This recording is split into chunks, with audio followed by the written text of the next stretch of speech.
স্ত্রীর হাতে চর খাওয়ার দৃশ্যের ব্যাখ্যা দিলেন ফরাসি প্রেসিডেন্ট। সম্প্রতি স্ত্রীর হাতে চর খাওয়ার বিষয়টি গুরুতর কোনো ঝগড়া নয়, বরং খুনসুটির ছলেই হয়েছে বলে দাবি করেছেন ফরাসি প্রেসিডেন্ট ইমানুয়েল ম্যাক্রন। সোমবার ২৬শে মে ব্রিটিশ সংবাদ মাধ্যম দ্য গার্ডিয়ান এর এক প্রতিবেদনে এমনটাই জানানো হয়। ম্যাক্রন ঠাট্টা করে আরও জানান, স্ত্রীর সাথে রসিকতার মুহূর্তটি কোনো বৈশ্বিক বিপর্যয় নয়, এটি নিতান্তই সাধারণ একটি ঘটনা।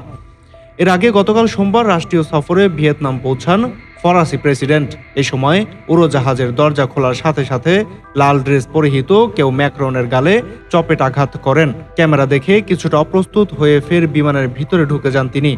পরে যখন দুজন বেরিয়ে এলেন তখন বুঝতে বাকি রইল না লাল ড্রেসওয়ালা আর কেউ নন প্রেসিডেন্টের স্ত্রী। ক্যামেরায় বন্দী হওয়া এই দৃশ্য দ্রুতই ছড়িয়ে পড়লে ফরাসি প্রেসিডেন্টকে নিয়ে বিদ্রূপের ঝড় ওঠে সামাজিক যোগাযোগ মাধ্যমে।